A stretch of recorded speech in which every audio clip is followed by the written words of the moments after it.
스마트머니 선택 시작하겠습니다. 김종효 애널리스트가 함께하고 있습니다. 안녕하세요. 네, 안녕하십니까? 네, 안녕하세요.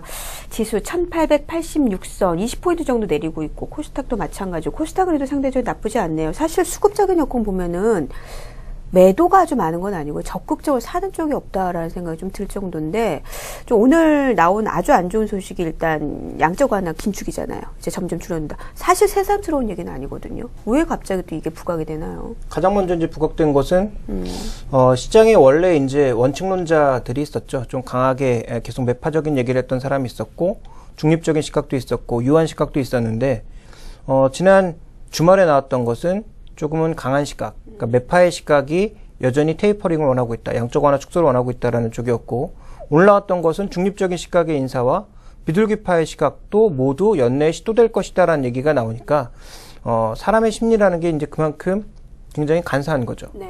그동안 이제 이 비둘기파들은 한 번도 그런 얘기를 한 적이 없었거든요. 그래서 이제 버냉키가 떠들어 한마디 했더니 이제 버냉키 보고 왜 그런 얘기해서 시장을 뒤흔드느냐 얘기했던 사람들이 이젠 자기들이 나서서 그런 얘기를 하고 있단 말이에요. 그래서 시장이 간사하다 보니까 결국은 이런 얘기에 흔들리고 있는 거고, 가장 근본적인 원인은 우리 시장의 거래대금이 채 3조도 못 넘는 그런 양상을 보이고 있기 때문에 선물 시장 한 1000계약 정도, 그리고 매물도 한 1000억 정도의 매물에 시장이 계속 뒤흔들리고 있는 것이 가장 근본적인 원인이고요. 또 하나 이제 중요한 것은 이런 테이퍼링의 효과가 생각보다 커질 가능성, 그러니까 증시 쪽으로 보면 긍정적인 효과도 상당히 컸었기 때문에 이것이 만약에 정말 걷어들여진다면 그에 대해서 나타날 수 있는 악영향에 대한 고민도 시장이 충분히 하고 있는 것이 아닌가 이렇게 보고 있습니다. 그렇군요. 달라진 것은 없지만 심리적인 측면에서 좀 무거워진 측면이 있다라는 부분. 그리고 좀 왔다 갔다 합니다. 시장이 그만큼 얕다는 얘기로 들릴 수밖에 없을 것 같아요. 자, 그렇게 된다면요. 좀 전반적으로 좀 국내적인 지표보다는 좀 해외 쪽의 이야기를 정리를 해보도록 하죠. 일단 미국 쪽을 보게 된다면 경제 지표는 정말 괜찮은 것 같아요. 뭐 이쪽 미국 자체를 보면 그런 것 같은데 오늘 무역 수지 발표가 됐잖아요. 적자폭이 예상보다 적었어요. 그렇죠. 그렇게 그런 부분에서는 미국 쪽은 좀 괜찮은 것 같은데 의미가 있습니까? 사실 옛날에는 그런 게 있었어요. 미국은 적자를 대고 다른 데가 수출이 좀 많이 늘어나고 이것을 그냥 당연하다고 생각하는 경우가 많았는데 어떻게 봐야 될까요? 예. 이게 지금 44개월 만에 아마 최저치죠. 그래서 무역 적자 굉장히 많이 개선됐다라고 지금 기뻐하고 있는데 우리 입장에서는 전혀 기뻐할 게 아니죠. 그러니까 여러 번 언급드렸지만 핵심은 뭐냐면 미국이 좋아지면 한국이 좋아지느냐, 그것을 과연 숫자로 확인할 수 있느냐인데 여전히 숫자로 확인이 안 된다라는 것입니다. 그래서 미국 지표, 유럽 지표 좋아지고 있지만 한국의 일평균 수출이 줄어들고 있는 것이 7월 지표였습니다. 8월 달에는 과연 이런 흐름이 나타날지 좀 확인해 볼 필요가 있겠고요. 지금 미국 무역 수지 동향을 좀 보시면 적자가 줄어들고 있는 것은 사실인데 적자가 줄어들고 있는 것, 재정 수지 적자 줄어들고 있는 것은 그동안 돈 빌려갔던 이 주택저당 채권에서 돈을 갚으니까 나타나고 있는 회복이고요. 무역 수지는 지금 잘 보셔야 될 게 수출이 늘어나서 무역 수지가 지금 무역 적자가 줄어들고 있는 게 아니라 수입이 빠른 속도로 감소하면서 줄어들고 있는 거예요. 물론 수출도 늘었지만 더 빠르게 줄어들고 있는 건 수입입니다. 그럼 수입이 왜 줄고 있느냐? 석유류 수입이 줄고 있는 거죠. 셰일가스, 셰일, 타이트 오일을 중심으로 해서 지금 해외 쪽에서의 석유 수입이 줄어들다 보니까 전반적으로 수입이 빠르게 줄어들면서 지금 개선되고 있는 거고요. 이 쌍둥이 적자 개선을 해야 결국은 9월 달부터 11월 사이에 있을 재정 적자와 관련된 논의들, 특히 추가적으로 정부의 부채 한도를 올리기 위한 논의들이 제대로 진행될 수 있기 때문에 아마 이런 흐름들은 11월 달까지는 지표를 약간 왜곡해서라도 계속 가져갈 가능성이 있다고 봐야 될 것 같습니다. 그러니까 중요한 건 분명히 미국의 무역 수지가 개선되고 있지만 우리 입장에서 좋은 건 미국 수입이 크게 늘어나면서 한국 제품들을 많이 사가야 될 텐데 그런 상황들은 아직 나타나고 있지 않다라는 것을 주목해 보실 필요가 있을 것 같고요. 네. 자, 그다음 살펴봐야 될 것은 뭐냐면 미국의 지금 산업 회복이 제조업과 서비업 동반해서 회복되고 있다라는 겁니다. 네네. ISM 제조업 지수도 OGB에서 움직이고 있고요. 그리고 이 서비스업 쪽에서도 개선되는 모습이 나타나고 있는데 중요한 건 뭐냐면 고용 동향을 살펴보니까 미국의 내수를 이끌고 있는 건설업 쪽에서는 빠르게 줄어드는 모습으로 전개가 되면서 최근 주택건설주의 하락과 함께 주택시장은 금리 상승에 민감하게 움직이고 있다는 점. 그렇지만 업종별로 봤을 때는 미국의 빅3를 중심으로 자동차와 함께 항공산업, 운수장비 쪽의 회복이 나타나면서 고용시장이 회복되고 있다는 것. 적어도 제조업 측면에서는 그렇게 해석이 되고 있거든요. 네. 그러니까 미국 내에서 지금 잘 되고 있는 사업이 한국을 밀어내면서 자기네들의 영역을 확보하고 있는 미국의 빅3. 그리고 우리나라와 전혀 관련이 없는 미국의 항공주 이런 산업들, 그렇죠. 또 우리나라와 상대적으로 연관도가 낮은 오히려 피해를 줄 수 있는 셰일가스 산업의 확산 이런 것들로 인해서 나타나고 있기 때문에 지금 미국 경제 좋아지니까 한국 경제 좋아집니다라는 얘기는 정말 일부 산업에 해당하는 얘기라는 거죠. 그래서 당연히 이제 미국의 이제 우리 경제 부가가치가 미치는 영향이 줄어들었기 때문에 당연한 얘기겠지만 어쨌든 지금 미국 경기가 좋아진다고 해서 우리나라 수출이 과거처럼 좋아진다라는 것은 과도한 해석에 가깝다라고 아직까지는 판단이 되고 있습니다. 네. 그러면 결국 지금 이제 시사점을 좀 말씀을 해주셨는데 결론인 것 같아요. 미국이 좋아진다고 해서 우리가 좋아지는 거 아니다. 좀 더 내부적으로 세부적으로 살펴보면은 오히려 부정적일 수도 있다라고 볼 수 있다는 말씀이신데 다시 한번 좀 정리를 해볼게요. 그럼 우리나라 수출 경쟁력은 점점 약화가 되고 있는 겁니까? 지금 이제 우리나라 수출이 굉장히 여러 경로를 통해서 나타나고 있죠. 대표적으로 이제 중국을 통해서 중국의 중간재를 수출하는 것이 중국에서 이제 최종적으로 조립이 되어서 유럽으로 수출되는 물량들이 있을 거고요.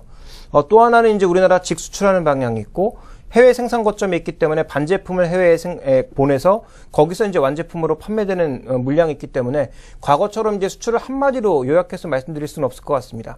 그렇지만 이제 중요한 것은 글로벌 시장에서의 경쟁력에 있어서 그동안 가장 선두에 서 있었던 IT 제품이라든지 아니면 뭐 선박이라든지 자동차라든지 이런 대부분의 상품들이 분명히 어느 정도 과거에 비해서는 위협에 빠져 있는 것은 사실이다. 이런 전제를 먼저 깔고 말씀드리겠고요.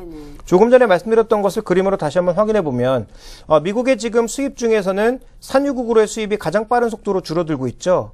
산유국 이외 지역에서도 줄어들고 있지만 산유국에서 가장 빠르게 줄어들고 있기 때문에 현재 미국 경기의 회복은 미국 내에서의 회복이다. 그래서 해외 쪽에 수입 동반을 가장한 전반적인 이제 과거처럼의 미국의 흐름은 아니다라는 것을 살펴볼 필요가 있을 것 같고요. 옆에 지표는 뭐냐면 한국의 수입액인데 대한국 수입액인데요. 네. 지금 미국 경제가 회복되고 있다라고는 하는데 대한국 수입액은 그렇게 크게 오르지 않고 있는 모습입니다. 그러니까 뭐 자동차와 관련된 자동차 부품이나 IT 부품 관련된 일부 수입을 제외하면은 여전히 제한적이라는 거죠. 그래서 전체적으로 일단 아까 말씀드렸던 미국의 수입이 줄어들고 있는 상황에서 대한국 수입액도 크게 늘지 않고 있다는 것을 주목해 보실 필요가 있을 것 같고요. 그 다음 살펴봐야 될 것은 우리나라 이제 국가별로 수출 기여도와 함께 제품에 어느 정도 집중되어 있는지를 나타내는 매트릭스인데요. 네. 이걸 보시면 한국의 위치는 여기입니다. 그러니까 수출이 미치는 GDP 영향력이 50%에 가깝고 그렇지만 부품은 조선, IT, 자동차, 화학 굉장히 여러 제품으로 분산되어 있기 때문에 집중도는 낮은 상황이죠. 그런데 칠레, 러시아, 사우디, 베네수엘라 같은 원자재를 수출하는 국가들은 집중도가 굉장히 높고 수출에 의존하는 비중도 높다라고 봐야 되겠죠. 그래서 이들 국가의 전반적인 움직임보다는 좋아 보이지만 여기서의 문제는 뭐냐면 이 이익의 대부분이 IT, 자동차에서 나온다라는 한계점이 있다라는 것. 이 부분을 살펴볼 필요가 있을 것 같고요. 자, 그 다음 매트릭스를 살펴보게 되면 이것은 뭐냐면 실제적으로 한국의 수출 증가가 그동안 무엇을 통해서 나타나는지를 확인하는 지표인데요. 그동안 호주나 인도네시아, 브라질 같은 국가들은 무엇을 통해서 나타냈냐면 올라가는 물품 가격, 즉 상품 가격이 올라가면서 결국은 수출이 올라갔단 말이죠. 그러니까 제품 가격이 계속 높아졌다는 얘기네요. 비싸졌다. 그러니까 이제 상품 가격, 대표적으로 철광석이라든지 이런 가격이 비싸지면서 이들의 수출은 증가한 거거든요. 그러니까 이들이 지금 가장 위험해 보이는 건 최근에 달러 강세로 이 철광석 가격이 계속 급락세를 보이고 있기 때문에 이들 국가의 타격이 가장 크다라고 봐야 될 것 같고요. 한국과 중국은 물량 싸움이었습니다. 그러니까 수출 단가는 별로 올리지 않은 상황에서 물량을 중국 쪽으로 밀어내기를 하면서 그동안 수출을 크게 늘려왔는데 이 지금 Q의 증가에 과연 연동을 하고 있는가를 우리가 좀 고민해 볼 필요가 있는 거죠. 그동안 Q가 증가했던 것이 자동차, 석유화학 제품들, 중국으로 이제 소재, 그다음에 이제 기계 쪽에서는 일부 뭐 중국 쪽에 관련된 물량들이 있었고 또 하나 이제 우리가 주목해 봐야 될 건 반도체나 IT 제품을 중심으로 해서 Q의 증가가 강하게 나타나는 모습이었는데 실제적으로 P의 증가는 가져가지 못했다라는 거죠. 그러니까 이제 Q의 증가가 둔화되는 시점에서는 한국도 일부 타격을 받을 수밖에 없다. 그리고 그중에 자동차와 IT가 가장 많은 이익을 냈던 사업이었는데 이런 부분들이 만약에 향후 둔화되는 모습을 보인다면 전체적으로 이제 타격을 받을 수밖에 없다라는 거죠. 그러니까 한국의 전반적인 수출 경쟁력이 아직까지 극도로 나빠졌습니다라고 볼 수는 없겠습니다만 최근에 유일하게 강세를 보여주고 있는 원화와 함께 전체적으로 시장에 좀 타격을 받을 만한 요인들은 충분히 있다. 그래서 삼성전자 같은 종목군들이 먼저 선조정을 받은 거고 오늘 이제 노조와의 얘기를 빌미로 해서 현대차 같은 종목군들도 조정을 받고 있는 것이다. 이렇게 좀 볼 수 있을 것 같습니다. 참 쉽지가 않네요. 그런데요, 이 IT 쪽, 우리는 정말 상반기에 IT에 대한 이야기 상당히 좀 많이 했지 않습니까? 그 중에서도 하반기까지 볼 수 있는 쪽은 반도체, 디램 쪽, 뭐 이런 쪽을 많이 말씀하셨잖아요. 근데 글쎄요, 어떻게 봐야 될까요? 뭐 삼성전자는 SK하이닉스 위협이 될 것인가라는 부분에서 이 얘기도 좀 들어봐야 될 것 같아요. 낸드 플래시 분야에서 샌디스크하고 도시바가 합작을 한다고 그러네요. 네. 그럼 좀 규모가 커지지 않나요? 지금 현재 그 디램 쪽, 모바일 디램이나 디램 쪽에서는 엘피다 마이크론 연합이 지금 한국 업체들을 좀 압박하려는 모습을 보이고 있죠. 낸드 플래시 쪽에서는 삼성에 이어서 2위가 도시바인데 도시바와 이제 샌디스크가 연합을 해서 일본의 미아연에 한 4조 원 정도, 우리나라 돈으로 4조 원 정도 투자를 합니다. 그러면 물량이 얼마나 늘어나느냐? 한 20% 정도 늘어나거든요. 지금 생산할 수 있는 캐파가 한 45만 장 정도인데 한 10만 장 정도로 추가적으로 늘린다고 하니까 비교적 물량은 많다라고 볼 수가 있겠고요. 여기서 또 하나 우리가 주목해야 될 것은 미세화 공정을 추진을 해서 그동안 삼성전자에게 좀 뒤지고 있는 미세화 공정 쪽을 굉장히 빠르게 치고 나가고 있습니다. 그런데 이제 그나마 다행인 건 오늘 삼성전자가 발표한 V낸드, 즉 아파트처럼 낸드를 쌓아서 용량을 늘릴 수 있는 그런 전략을 가져간 것은 다행이라고 보여집니다만 어쨌든 향후 이 V낸드 같은 경우에 상용하기에는 또 시간이 필요합니다. 지금 개발이 완료된 거지 양산화까지 된 건 아니거든요. 그러니까 양산화되는 그런 과정에서의 시간 타임렉을 고려해 보면 향후 1, 2년 내는 또 낸드 플래시 가지고 또 공급 초과 관련된 내용들이 나올 가능성 혹은 한국의 물량을 조금 뺏길 가능성을 배제할 수가 없다라는 거죠. 그러니까 장기로 보면 나쁘지 않은데 단기로 보면 분명히 부정적인 이슈가 나타날 수 있다라는 점을 주목해 봐야 될 텐데요. 자, 이것을 보기 위해서 낸드 플래시 시장을 보시면 지금 굉장히 성장할 수 있는 시장입니다. 준비된 그림에서 나타난 것처럼 2013년부터 성장이 좀 정체되어 있던 시장이 스마트 패드 같은 것들이 늘어나기 시작하면서 본격적으로 빨라질 것으로 예상이 되고 있기 때문에 지금 시점에서 투자가 늦게 되면 결국은 영원히 뒤처질 수 있는 상황이어서 샌디스크와 도시바가 투자를 하고 있는 거죠. 불과 얼마 전까지 샌디스크의 실적이 나왔을 때 샌디스크는 배당 더 주고 그다음에 주가 관리나 하고 투자는 안 할 것처럼 얘기를 했거든요. 그러니까 도시바가 시동을 걸자마자 여기에 동조하면서 동일한 금액을 투자하고 있다는 것은 그만큼 이들도 좀 위협을 느끼고 있다. 그래서 향후 뭐 3년 이상의 시간이 지나가서는 또 모르겠습니다만 1, 2년 안에서는 좀 치열한 어떤 공급 물량 경쟁이 나타날 가능성을 우리가 좀 고민해 볼 필요가 있을 것 같고요. 그 다음 살펴봐야 될 것은 최근 뭐 이러한 경향을 반영한 것은 아니겠습니다만 모바일 디램과는 다르게 낸드 플래시 가격은 스팟 가격이 계약 가격 아래로 내려가고 있는 상황입니다. 즉 가격의 하방 위험이 하반기에는 좀 나타날 수 있다라는 거죠. 그러니까 PC용 디램 가격과 함께 모바일 디램을 제외한 나머지 그 메모리 쪽에서는 어느 정도의 가격의 하방 압력이 존재한다라는 것을 주목해 보실 필요가 있을 것 같고요. 그 다음 살펴보시면 낸드 플래시 설비 투자에 대해서 그동안 굉장히 안일하게 생각했었는데 그러니까 2013년에 거의 안 늘 거로 봤는데 오늘 이 물량으로 인해서 추가적으로 많이 늘어난다라는 거죠. 그렇다면 이 설비 투자 증가에 따른 수혜를 단기적으로 받을 만한 일부 장비 업체들이 있겠지만 아까도 말씀드렸다시피 밀어내는 물량이 많아지게 되면 당연히 가격은 떨어지게 돼 있고요. 그러니까 이 떨어지는 가격으로 인해서 스마트 패드의 가격은 더 낮아지기 때문에 결국은 소비자 입장에서는 나쁠 게 없지만 업계 입장에서 보면 부담 요인으로 작용할 수 있다라는 거죠. 그래서 상대적으로 낸드 플래시의 부담이 나타나게 되면 그동안 우리가 강조했던 즉 삼성전자가 갤럭시 시리즈를 덜 팔아도 부품에서 더 팔면 된다라는 시각도 이익이 떨어질 수 있기 때문에 그와 관련된 부담을 좀 느끼고 있는 것이 아닌가. 그래서 오늘 V낸드 출시라고 하는 굉장히 호재성 지뢰에도 불구하고 삼성전자에 대한 외국인 매도가 지속적으로 이어지는 것은 바로 이제 한국의 부품 산업에 대한 이 글로벌 시장의 압박 이런 것들을 반영하고 있는 것이 아닌가 좀 이렇게 해석을 하고 있습니다. 네.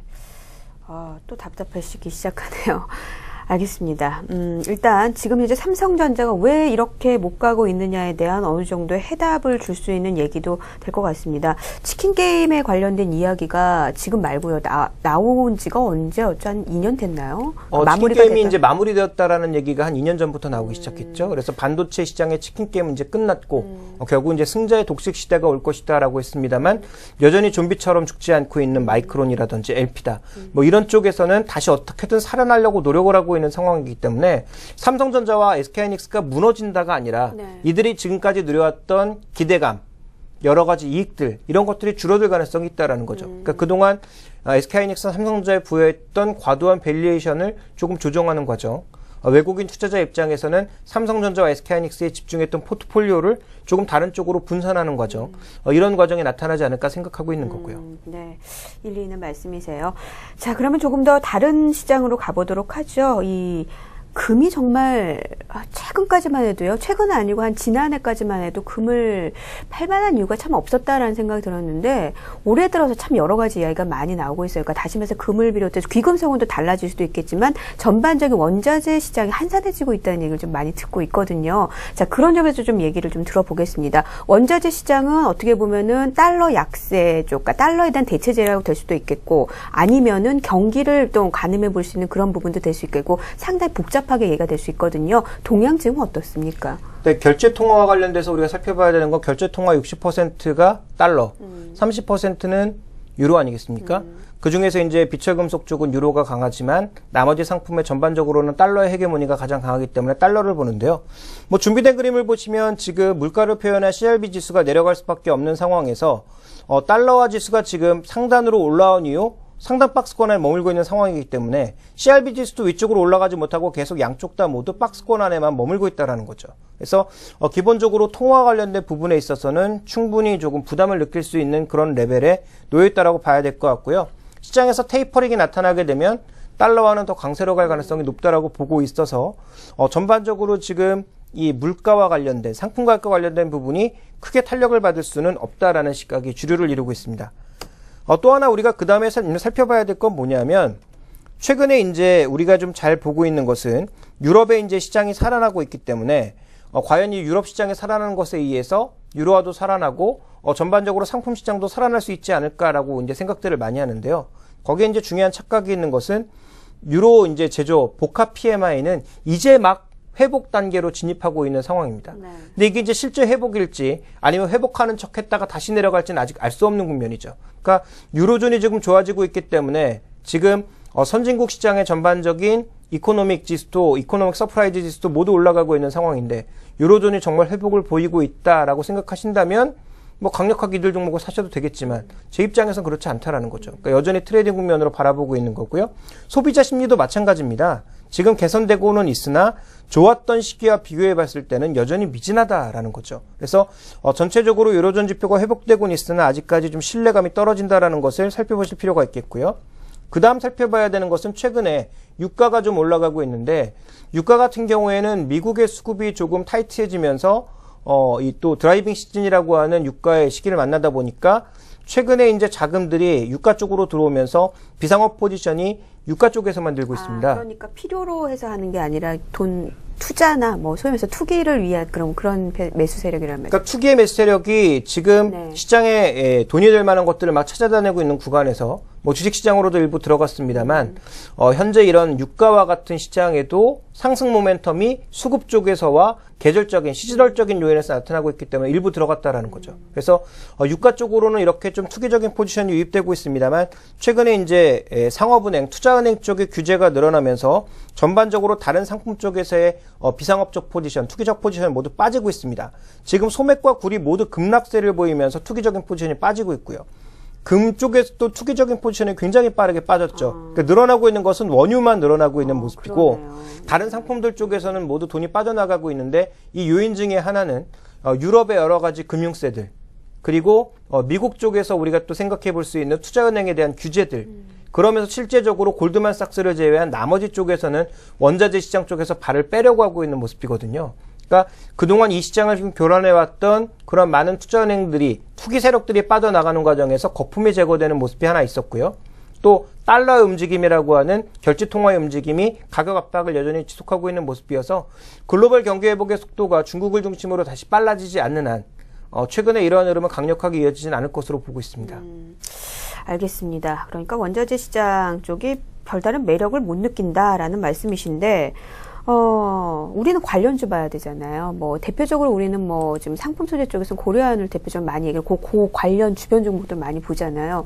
이 상품 관련주들을 어떻게 봐야 될까? 그러면 그렇게 된다면 지금 볼만한 매력이 없는 건가요? 고려해양 풍산, 네. 그다음에 포스코, 이런 대부분의 그 소재 관련 종목군들에 대해서는 여전히 트레이딩 국면입니다. 항상 말은 다르게 하고 있지만 결론은 같은데요. 결론은 같아요. 네.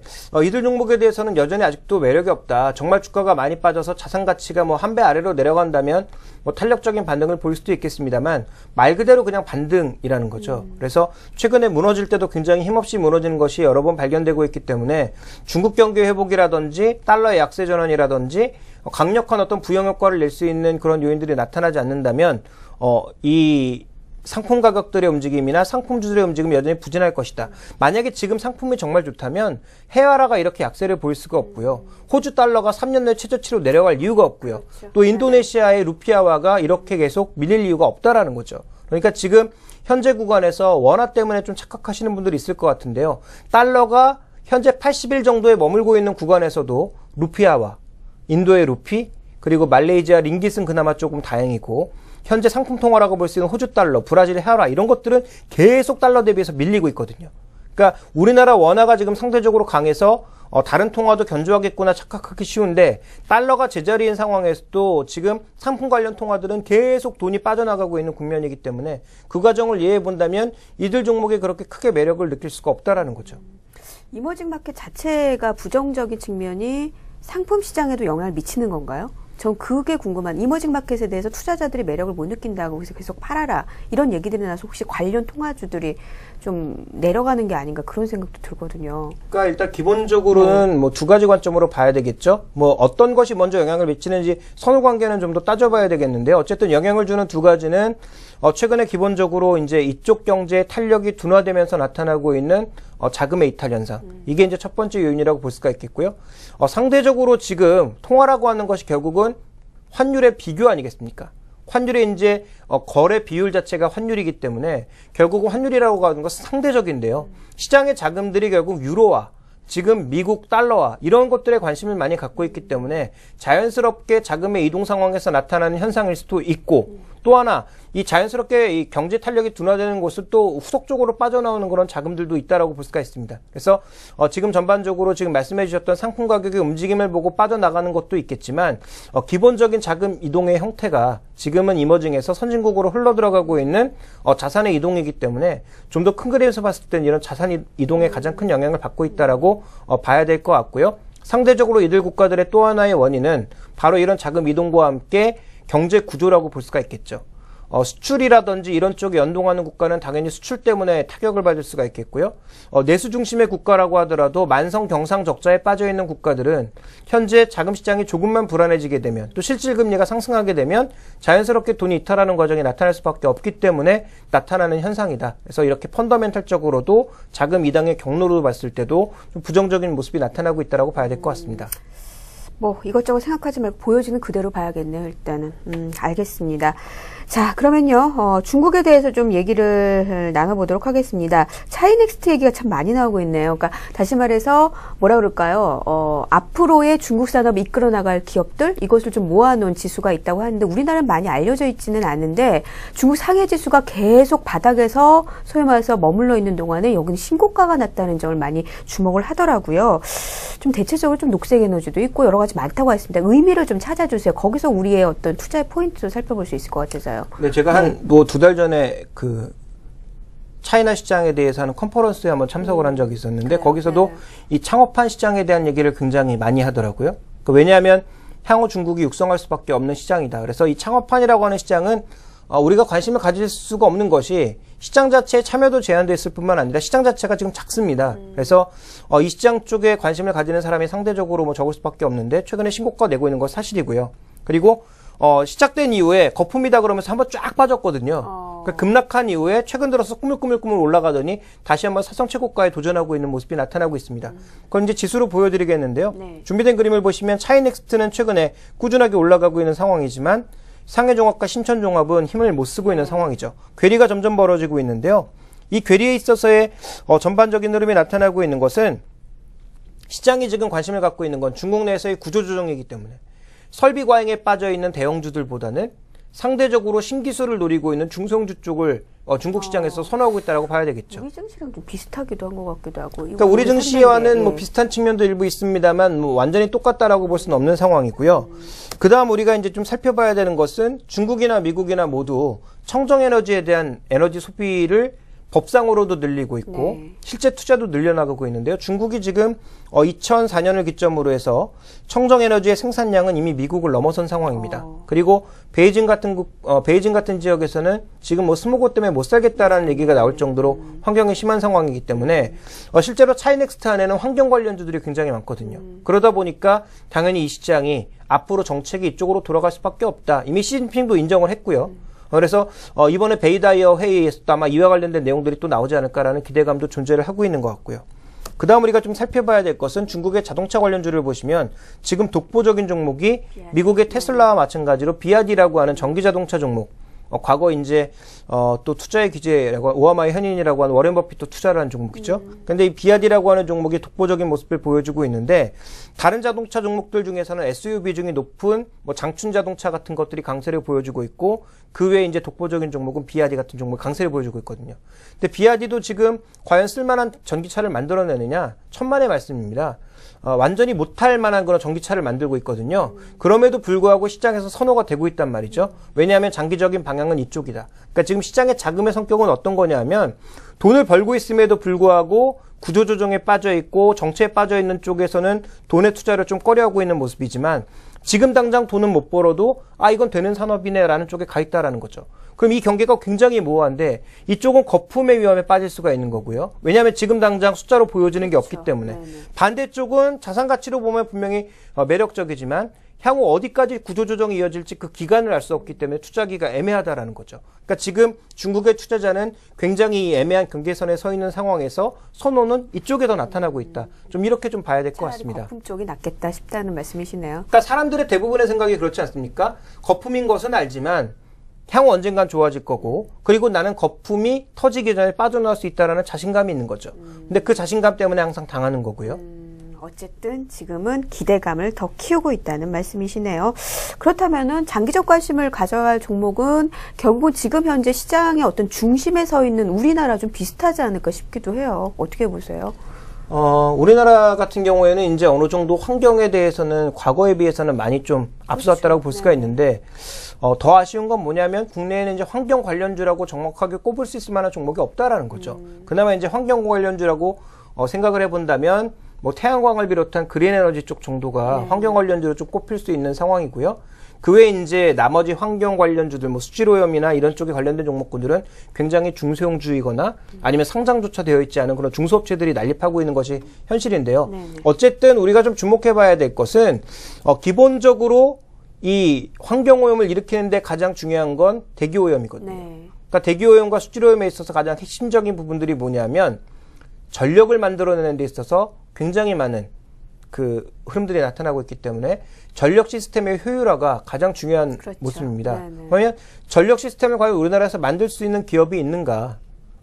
지금 이쪽에서 우리가 살펴볼 수 있을 만한 종목, 제가 보기엔 한국전력과 LS탄전 외에는 별로 종목이 없다라고 보여집니다. 그래서 LS탄전 같은 경우는 제가 여러 번 강조드렸지만 저는 뭐 장기적으로 제가 이 방송을 계속하는 한 꾸준하게 계속 강조드릴 거예요. 저는 제가 뭐 수익률을 예측하는 건 아니지만 빠른 시간 내에 아마 정고점인 11만 원대를 갈 수 있는 종목이라고 좀 판단하고 있어서 향후 이제 매출을 본다면 이 종목에 대해서는 계속 주목해보자. 그래서 지금 시장에서 이제 나오는 단기적인 보고서들은 분기이익에 주목하고 있는데요. 저는 분기이익은 중요하지 않다고 생각합니다.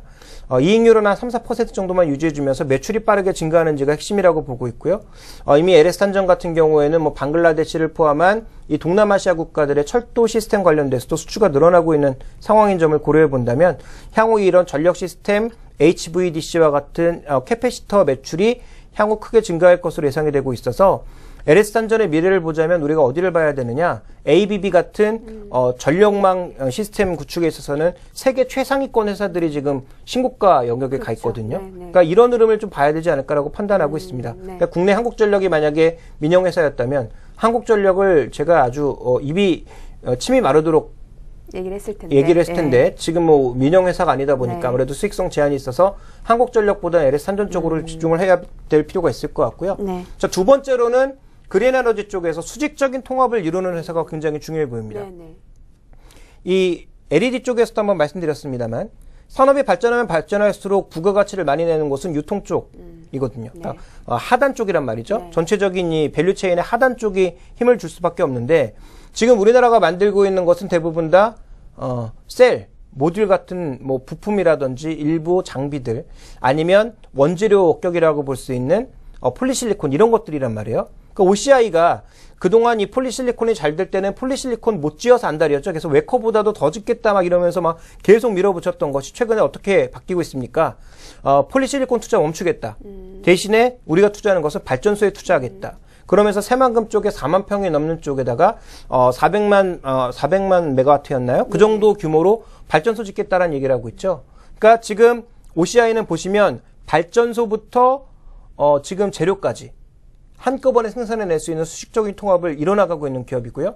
하나케미칼은 M&A를 통해서 이뤄나가고 있죠. 뭐 솔라원을 포함을 해서 Q셀 등 셀 모듈에서 강자들 그리고 발전소에서의 강자들 이런 것들을 통합해 나가고 있는 하나케미칼이라든지 아니면 현대중공업은 지금 돈 되는 건 다 하고 있습니다.